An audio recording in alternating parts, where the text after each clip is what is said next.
Tonight on Global News, a global exclusive, 5 arrested in a major heroin bust. Mike Harris turns up the heat over employment insurance, and drywall dust up. Unions target their own. Global News with Beverly Thompson. Good evening. A Global News exclusive tonight with a major heroin bust in North York. 5 men were taken into custody one by one, accused of being the ringleaders of a heroin import operation. The heroin seized is believed to be 100% pure. Sue Scambatti will have an update on this story at 6. Well, lessons learned in Toronto tonight from a deadly shootout between police and bank robbers in North Hollywood last year. A botched bank heist, a 45-minute shootout on live TV, and at the end, 2 gunmen were dead, 9 officers injured, and 5 bystanders hurt. Members of the LAPD were in town today talking about that day and the need for stiff gun control laws. But they also told Toronto police violent movies are a big part of the problem. Neha Bhupal will have that story at 6. The Harris Tories targeting unsafe and aggressive drivers. Legislation unveiled today could double fines for motorists who fail to drive the speed limit in and around schools and parks. Solicitor General Jim Flaherty says municipalities will be able to set up community safety zones. The government is hoping to make it safer for children in school zones and crossings, school bus stops, daycare centers, and parks. There's a high incidence of violation around some of our schools and some of our parks, and that's intolerable.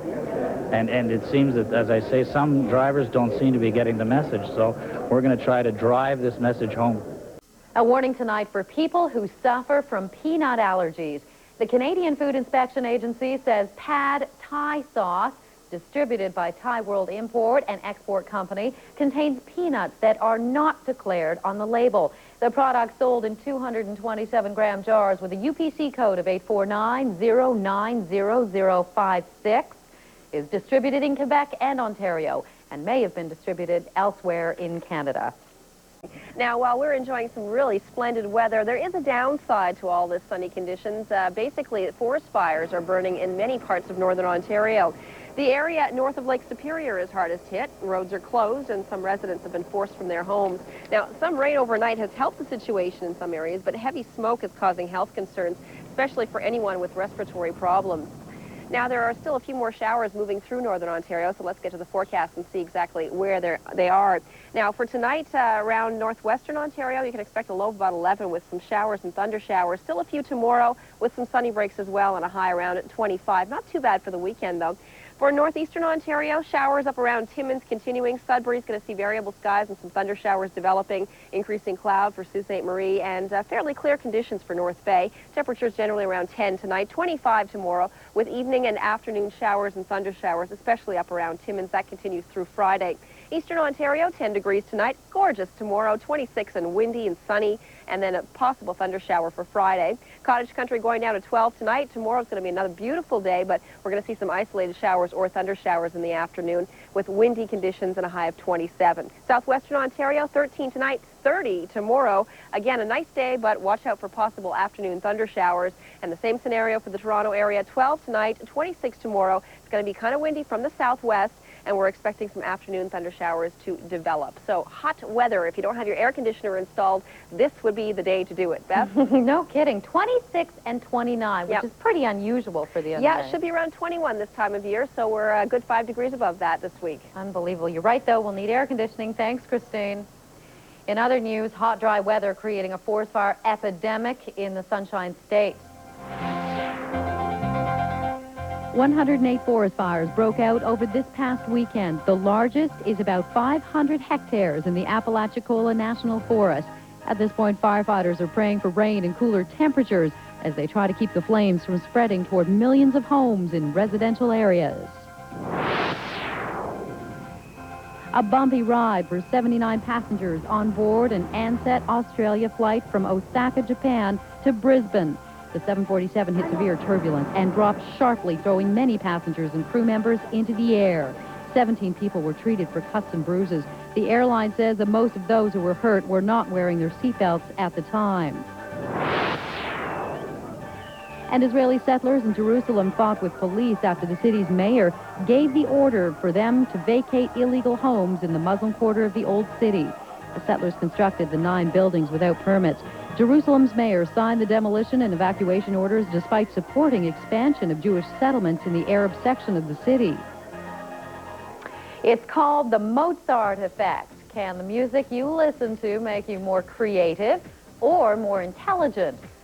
The answer coming up in the Global News homepage straight ahead. Music therapy for smarts and for health. Details in the Global News homepage. Music for the mind. Researchers conducted several tests and concluded classical music is the most stimulating, specifically Mozart. It seemed to enhance people's performance on IQ tests. Debussy was best for getting creative juices flowing. And to wake you up, they recommend samba. The so-called Mozart effect is being used in a number of hospitals as a therapy to help patients, particularly the young ones, relax and smile. Some patients now see music therapists several times a week because it's believed it can help the recuperative abilities. This is the first time that people have Some seen... amazing pictures tonight of a solar quake. Researchers spotted the sunquake using readings from the Soho spacecraft during a solar flare, which is a huge explosion of hydrogen and helium above the sun's surface. The massive quake created 2-mile-high tsunamis, or waves that were caused by the explosion.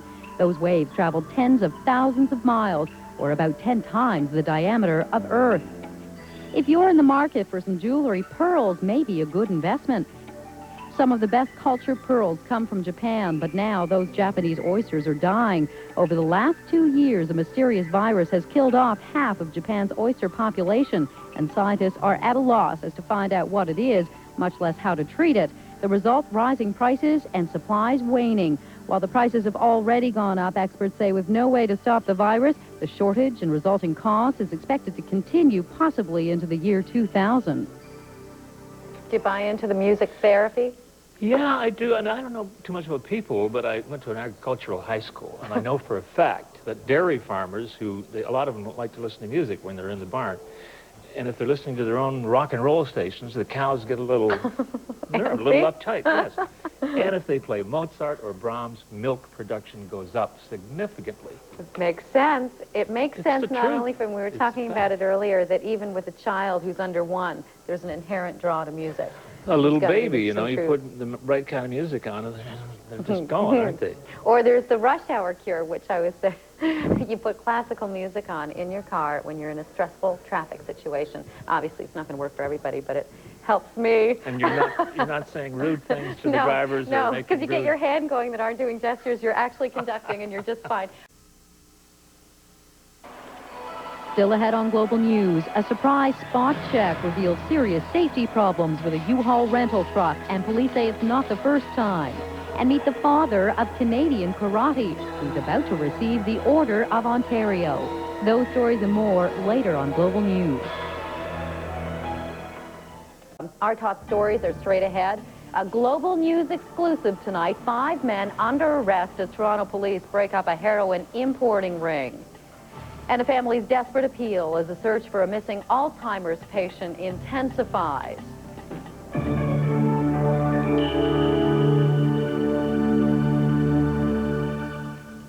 Welcome back. More now on our Global News exclusive. On that major drug bust, Toronto police have broken up a heroin importing ring with a pure and potentially deadly product. Sue Scambatti is here with that story. Sue? Thanks, Bev. A group of men are under arrest, and police are still sorting out the details. 5 men were taken into custody in a series of early morning raids in North York. They are accused of being the top brass of a heroin importing operation described as significant. So far, the suspects are facing trafficking charges. Officers seized drugs during the undercover project, including the heroin in this shopping bag. Sources say the importers don't even use the drug. The heroin is described as being 100% pure and potentially lethal. The project was launched 6 months ago by the Special Investigations Services of Toronto Police. Officers have yet to reveal the scope of the ring or how the drugs were brought into Toronto. And Bev, investigators will release more details at a news conference tomorrow. Okay, thanks very much, Sue. Thank you. In other news, 2 Canadians are under arrest in Florida tonight as officials break up a $34 million cocaine smuggling ring. One man from Montreal and another from Edmonton are in custody after U.S. Customs and Drug Enforcement officials seized 2 tons of cocaine from a British registered luxury yacht. The vessel had arrived in Fort Lauderdale from the Bahamas. The drugs were found in hidden compartments underneath the boat's water tanks. A total of 5 people facing charges tonight. And breaking news this hour, another child hurt in a fall, this time from a 9th floor apartment in Etobicoke. It happened late this afternoon on Armel Court in the Islington Avenue and Albion Road area. The child is conscious and has just arrived at Toronto's Hospital for Sick Children with facial injuries. Global News is on the scene, and we will update this story as further details become available. A son and daughter making a desperate appeal tonight for their missing mom after a massive search proves fruitless. Allison Adams reports. Come home, find a police officer, find somebody that can help you, you know. We miss you. The son and daughter of Jeanette Kubacki made an emotional appeal today for the public's help in finding their sick and elderly mother. Carl Kubacki, in fact, flew in from Vancouver this morning, hoping for the best, but fearing the worst. She's in her 3rd stage of Alzheimer's disease, and it's each day that she's out there, we're really worried that she's fading away on us.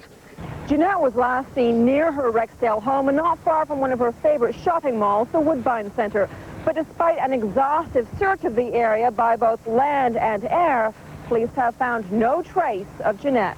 Family and police are growing more and more concerned. We're now coming into the 51-hour mark, and after an extensive search using our mounted unit, our marine unit, as well as the canine unit, we have come up empty-handed.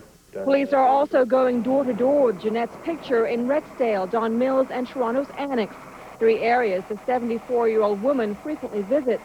They're also checking with police in Prince Edward Island, her home before moving to Toronto many years ago. As well, a search and command unit has been set up in her Rexdale neighborhood, and anyone with information is asked to call the post at 416-931-2298. Allison Adams, Global News, Rexdale. The Drywallers Union may bring sanctions against 3 of its own charged by police after thousands of dollars damage at a construction site east of Oshawa. Global's Bill Turbovich has the details. I can assure you it won't be a slap on the wrist. Uko Powell is referring to the fate that awaits 3 striking drywallers who were arrested yesterday after a non-union housing site was vandalized. The trio, members of Local 675, were among a group of 80 men who inflicted $10,000 damage on a house in Curtis, east of Oshawa. The incident occurred less than a day after the Drywallers Council denounced a similar act at a Kleinberg Seniors project. Once we found out, ascertained through the courts, you know, it's going to be a process. And once it's ascertained that these guys actually did this, there is sanction that can be taken against them. Although regrettable, the vandalism and arrest of union members hasn't impacted on contract talks aimed at ending the 3-week strike. There is optimism a tentative deal can be reached this week, but money is the key issue. The issue is money, but money up front. They've been generous with money in the last 2 years of the contract, and we've been aggressive in the sense that we're looking for money right up front, and that seems to be the biggest stumbling block.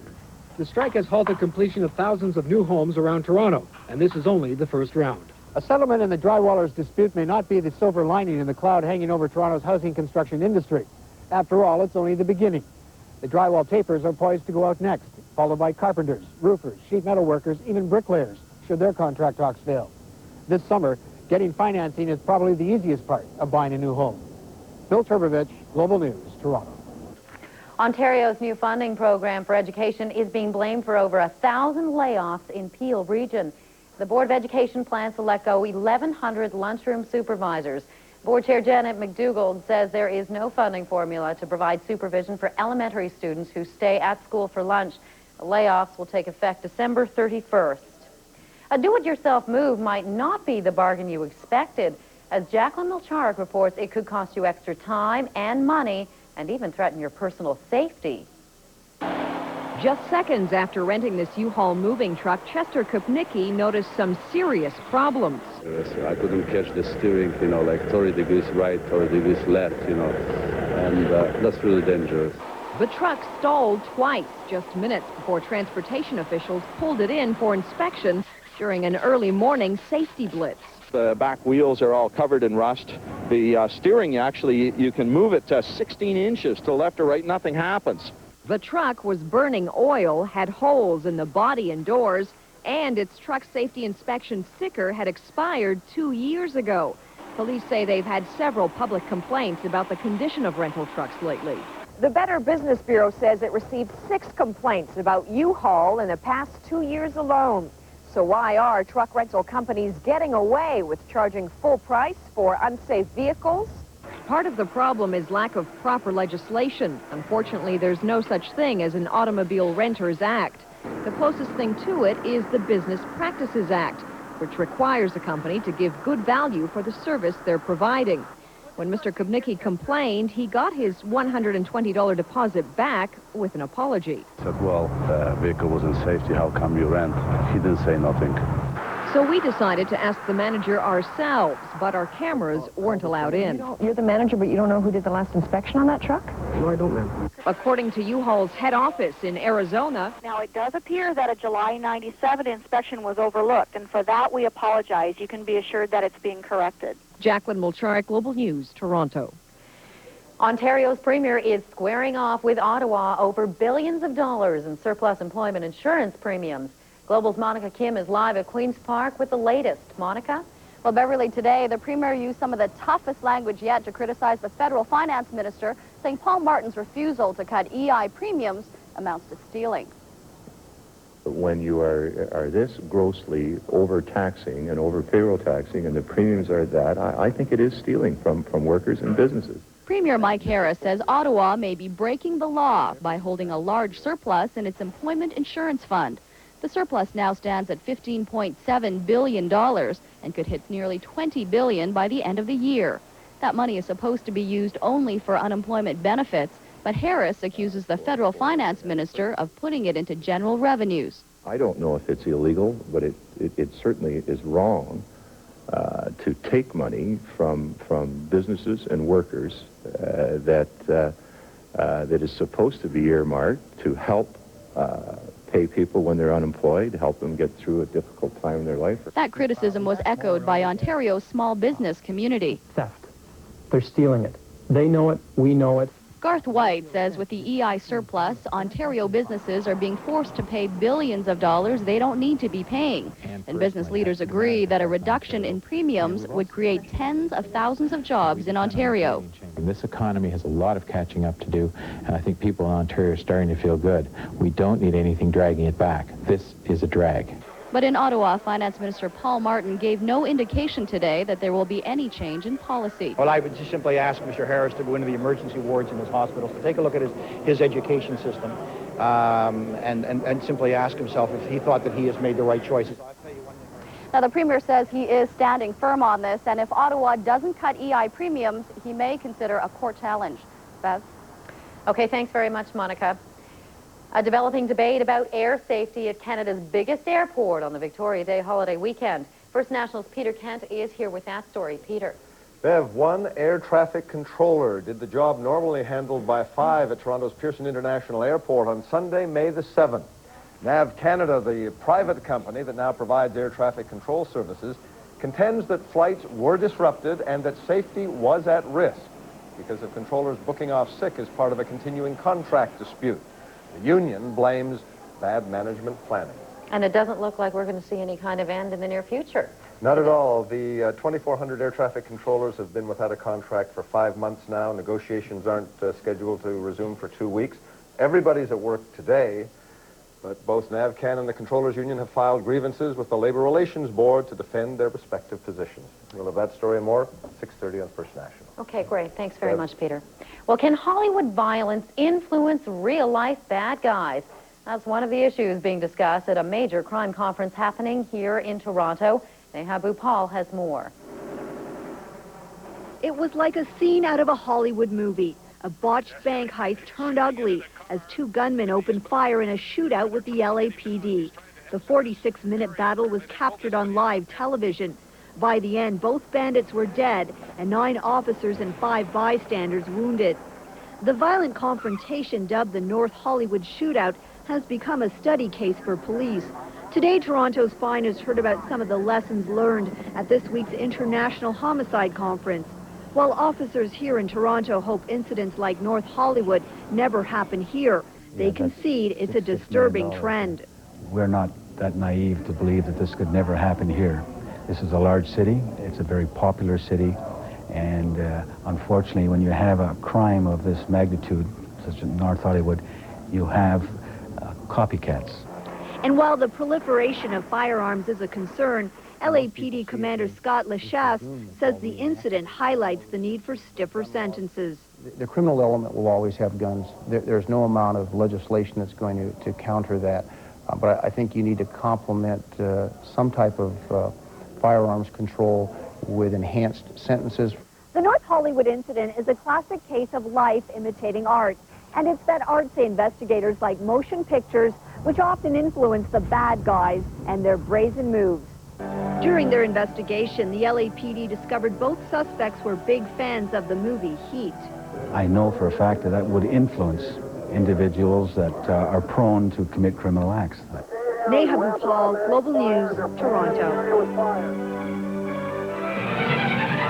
And now, a Global News flashback. On this day in history, actor Christopher Reeve, the star of several Superman movies, suffered a broken neck in a riding accident and was left paralyzed from the neck down. Did that happen in 1994, 1995, or 1996? The answer later on Global News. Anxious times for investors in the market. Sean O'Shea joins us with that and other business news. Sean? Well, Bev, if you've got investments in a stock portfolio or a mutual fund, the chances are you've taken a hit the last couple of days. Financial markets on both sides of the border had another rocky trading session. That's first tonight on The Money. Analysts say it's not the beginning of a crash, more a mild correction. Stock prices for the second day in a row were down significantly. At one point, both New York and Toronto exchanges had lost more than 175 points. The markets did rally late day, and here's a look at the close. The TSE 300 down 83 at 75.42. The Dow rallied and closed just 27 below yesterday at 89.36. On the NASDAQ, virtually no change from Wednesday. And our dollar came back 5/100ths. It's now worth 68.79 cents U.S. Now, Bank of Canada Governor Gordon Thiessen says he'll make no effort to prop up the dollar. In Montreal, Thiessen told investors he's concerned about the value of the dollar, but he says bank intervention would likely lead to higher inflation. So don't look for a round of interest rate hikes.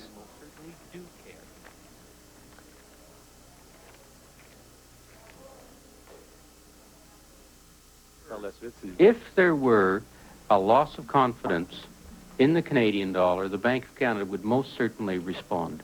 But we do not have a target for the Canadian dollar.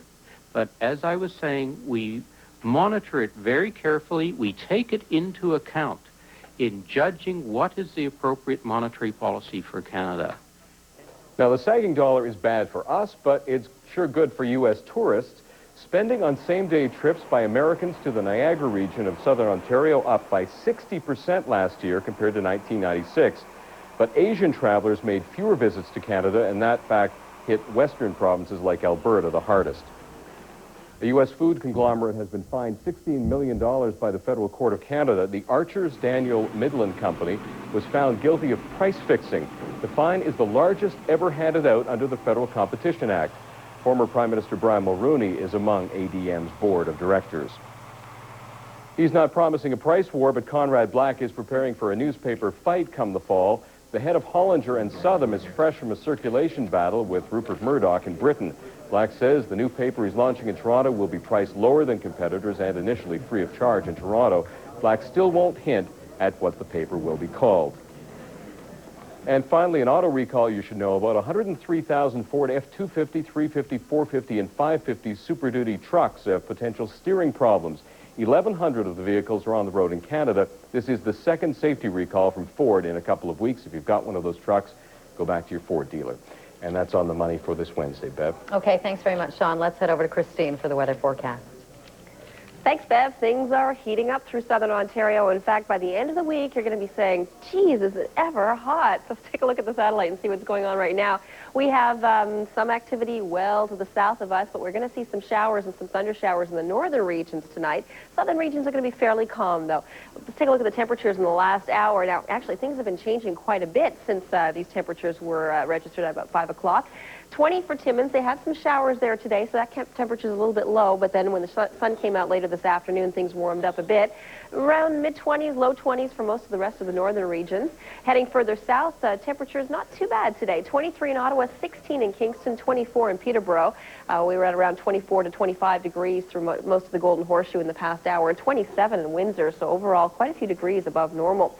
Now, the systems that are affecting us for the next 24 hours, this is the ridge of high pressure that gave us quite a lovely day in southern Ontario. Just a few cloudy periods expected tonight through the southwest and through the through a good part of cottage country, but the further north you go, the greater the chance of some showers or thunder showers tonight. Clear skies for the Ottawa Valley. Now watch what happens. This disturbance continues to track through the north.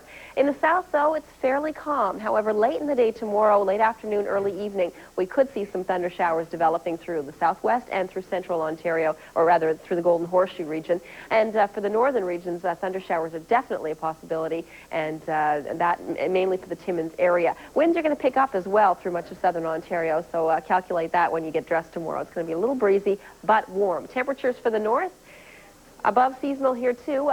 18 for Timmins is about normal actually, but 25 for the Sioux Elliott Lake, Sudbury, and North Bay is about 4 or 5 degrees warmer than normal. And for the southern regions, up to 27 in Ottawa, 25 in Kingston for tomorrow. We're expecting anywhere from 26 to 29 around the Golden Horseshoe, and up to 30 degrees in Windsor. Let's take a look at the forecast in greater detail now, starting with northeastern Ontario. Tonight's low will be somewhere around 10 degrees. Now, there are some thunder showers moving through Sudbury at the moment, increasing cloud for the Sioux, and a few showers off and on for Timmins. Then Thursday, we'll expect a high around 25. Some sunshine in the morning, but that afternoon cloud and thunder showers will be developing. Timmins, though, is expected to see thunder showers much of the day, and they could be severe at times. Slightly cooler temperatures with a high of only 18 for Timmins. Now into eastern Ontario. 10 tonight, clear, sunny tomorrow, but windy with a high near 26. Cottage country going down to 12 tonight with clear skies, and then tomorrow a lovely day. However, we will see some isolated thunder showers popping up later in the afternoon, and it's going to get windy, high of 27. Southwestern Ontario, nice weather up to 30 tomorrow, but stormy, and much the same situation for the Toronto area, 12 tonight, 26 tomorrow with thunder showers. That's it. Okay, thanks very much, Christine. We have an update now on that child who fell from a 9th floor apartment in Etobicoke. The 3-year-old boy arrived just minutes ago at the hospital for sick children. Witnesses at the scene on Armel Court say the boy climbed onto a barbecue on a balcony and fell over the railing. The boy was still conscious when found. His condition is still being assessed. And we, of course, will have more on that story for you at 11 o'clock. But first, it's time for sports, or sports preview with Jim. Thanks very much, Bev. Colorado Avalanche looking for a new coach. Mark Crawford is out of there. Full story right after this timeout. Stay with us.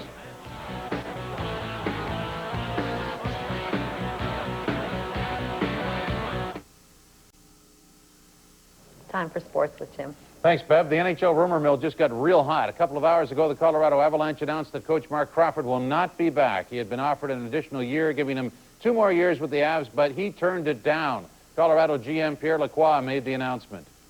Came back this morning at 9 o'clock, 9:15. Sat down in my office and clearly said to me that it was for the team's best interest and for his best interest to refuse any new contract, to refuse any extension or any new contract. There was not a money issue, that he deeply made his reflection at the same time I did, like we've agreed that first morning at breakfast, and said that his conclusion that he felt that he had to move on. I'm stunned, I'm shocked. Especially when you do a planning like this with the other party, it was not something that was done because Lacroix felt the way it should have been done. You can't replace Mark Crawford. It's clear Mark Crawford has got his own style and his great ability, and he's been, again, the pride of one of my first decisions. So you can't replace him.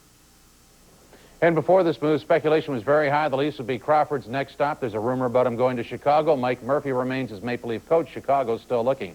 Game 5 of the NBA's Eastern Final tonight. Indy Pacers in a 2-game winning streak, and the series with the Bulls is dead even. Not too often the Bulls lose 2 in a row. Game 4 of the NBA's Eastern Conference Final supplied memorable action like that shot from Reggie Miller, a three-pointer with, look, at 0.4 of a second left, and he's pretty happy about that. Michael Jordan would then take the inbounds pass from Kukoc for the final shot. His jumper would go in and out. Series tied at 2. Comments starting now with Reggie Miller. Being down 2 games coming back home when all the pressure was on us, and they were such a great road team. We knew we were going to have our hands full, but by no means or any stretch of the imagination is this series over because, like I said, I'm no math major, but I understand that we got to win 1 in Chicago for us to win the series. I know these guys, they'll battle like hell tonight, and that's what we need them to do.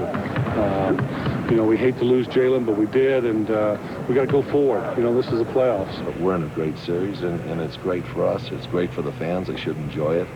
And right now, I think this is as exciting as playoff basketball gets. Big happenings at the French Open today. Pete Sampras eliminated. Number 97 beats number 1 as Sampras continues to struggle on clay. Take a look at some of the action here. Pete Sampras in white would win his first set point lead 4-1, but would end up losing the match to Ramon Delgado 7-6, 6-3, and 6-4. Considered one of the biggest upsets in tennis history. Delgado ranked 97th in the world.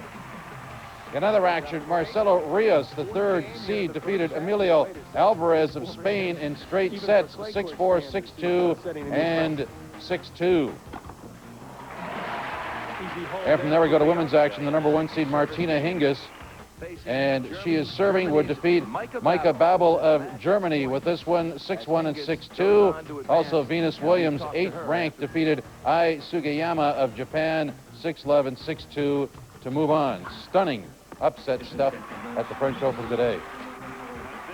Jay's idle tonight. Expo's busy in Atlanta. The NHL is idle. More tonight on Sportsline at 11:30. Bev? So that's odd that Crawford would decide on his own not to go. What do you think he left? I think he probably has another offer, but I wouldn't rule out Chicago. And usually that type of thing works in reverse. The coach goes in and says, I want more, and the GM says no. This is what happened to Pierre Page a year ago, and then the coach says adios. I've never seen it work that way before, where the guy says, we want you longer. No, I got to get out of here. I got to go, and it was not about money. No, well, no. Yeah, or sure. so they say, that's right, okay. Well, fighting his way to the top, a profile of an Order of Ontario recipient who spent a lifetime doing just that. That story just ahead on Global News.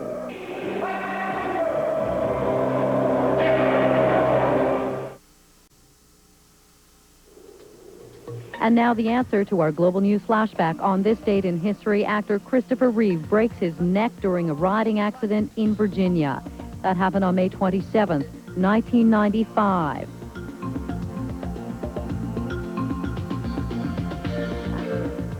The province's highest honor, the Order of Ontario, is to be handed out tonight at Queen's Park. Recipients include former Lieutenant Governor Hal Jackman and General Motors President Maureen Kempston Darks. Also on this auspicious list is the name of a man you probably haven't heard of, but those who study karate in Ontario call him the father of the sport. Therese Sears has this profile. They call him sensei. It's Japanese for teacher, but that only partially describes Masami Soroka. Studying with him is akin to learning golf from Jack Nicklaus or boxing from Muhammad Ali. I love it. The movement, it's like a dance. Born in Vancouver, he learned the art of karate while in Japan. His whole family moved there after World War II. The indignity of being imprisoned by the Canadian government because of their race was too much. My dad kind of got disappointed. You know, they'd be living for 45 years and to be treated as a second, you know. Soroka returned to Toronto in 1956 and became the first karate instructor in Canada. It's white now with wear and tear, but Soroka is the only Canadian to hold the 8th level black belt. He's taught thousands, influenced countless others, and over the years, the folklore about him has grown. He was walking along the street and some tough was coming towards him, and the tough didn't like his look, I guess, and goes to take a lunge at Sensei, and then the tough doesn't remember anything until he woke up in the hospital the next day. Never happened. Never happened. The story goes big. People make stories up, I'm telling you. But there's nothing fictitious about his title as the father of Canadian karate. And for that, he is one of the newest recipients of the Order of Ontario. The honor is given to people who have enriched the lives of others by attaining the highest standards of excellence. A perfect fit for this unstoppable 69-year-old who, along with the fundamentals of karate, has taught his students much more. Well, I've learned respect for the art. Patience. It might sound strange, but it's really just enjoyment of life. And I hope that everybody enjoys life. I think that's very important. Therese Sears, Global News, Toronto. And our congratulations go out to all the award recipients tonight. That is Global News this Wednesday. For all of us here, I'm Beverly Thompson. Stay tuned now for First National with Peter Kent. Good night. See you at 11:30.